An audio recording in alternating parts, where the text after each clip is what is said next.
But one of the things people keep asking is, why don't these trail cameras seem to work? And I'm kind of under the impression, I was kind of the impression that I think maybe they do. We're just not talking about it, or what is going on? Like, because the general public seems to think that they have this special ability to detect electronics from hundreds of yards away, and they just avoid walking in front of them. What's really going on? Is it that they avoid them and know that they're there, or is it just that nobody's? Well, first of all, trail cameras only pick up a very small section of the forest, like 100 square feet or something like that.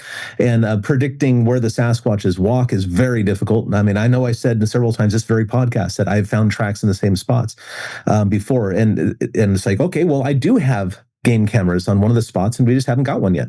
We just haven't got one. Just hasn't done it in this past year. I think this camera's been out for about 8 or 10 months, somewhere in that. Okay, so they haven't been back. And who knows how old those tracks were when I found. We found tracks nearby, right down the road, actually, about 50, 80 feet away. At the Outer Rim, that place I mentioned, we found tracks like 2 years ago in May, and then this past year at the end of June, 6 weeks apart, about 150 yards away. Right. So they go to the same areas. We just haven't got one yet. We're working on it. I've got 2 or 3 cameras in that general area. So, but 2 or 3 cameras isn't very much considering how big this area is. No, right. No, that's nothing. We do have pictures of Sasquatches on game cameras. We absolutely do. Several of them are on display at my museum, actually. The Clackamas River photograph is one. We have a picture from Onalaska, up Washington is what it's called. There's this town called Onalaska up by Chehalis. We have a picture from there. We've got another one too.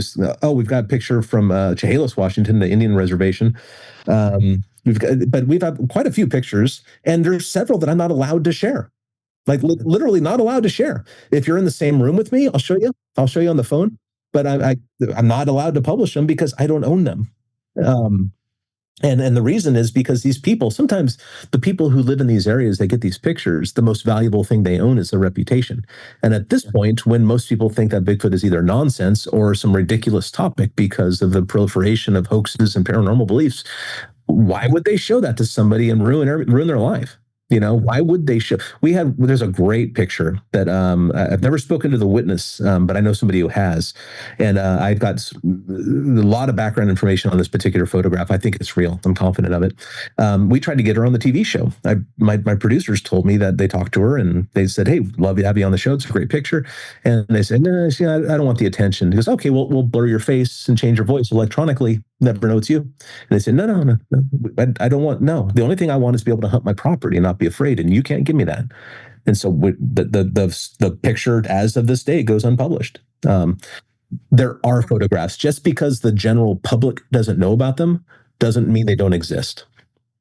Well, and then the ones that they know about existing half the time seem to turn out to be hoaxes, which doesn't really help the cause either. A lot of hoaxes, and a lot of people, even the stuff that I think is real, like Patterson-Gimlin film or the Freeman footage, for example, the people shoot down those ideas, and mythology develops that, it's been debunked or something. Like, wasn't the guy admit that was a fake on the deathbed? No, that's a totally different story. That's Ray Wallace. His sons said that Ray Wallace invented Bigfoot after Ray Wallace died. And there's just so many. The telephone game does the rumors in the telephone game and mythology does a lot of damage to the credibility of this field because it proliferates bad information constantly. Yeah, I mean, has there been any new novel approaches to field work, or any new, without giving away anybody's possible secrets or techniques or anything, like how is field work actually advancing other than, maybe some more cameras or drones or anything like that? Has anybody come up with? So I'm going to give you an example, and you're probably going to be like, Tim, you're an idiot.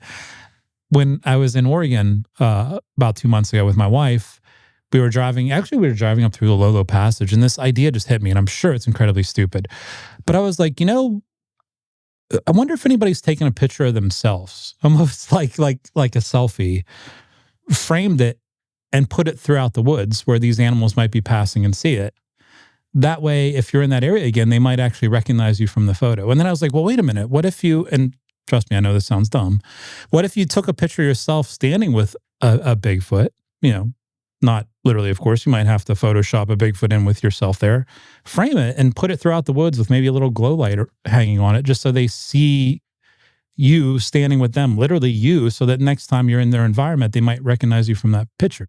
I don't even think you need to do that. I mean, I've known people who left like cartoon drawings, like children's drawings of Sasquatches out. I've known people who leave mirrors in the woods and hoping that elicits some, and all those are incredible things to do. But how would you know if Sasquatches were there, I guess? Because I kind of do think that they can detect electronics. I think they hear them. I think because like you're about my age, I'm guessing. I grew up in the '70s. I don't know how old you are, but like I'm pegging you for my general area. Almost 46. 46. Yeah, so you're a little less than 10 years younger than me.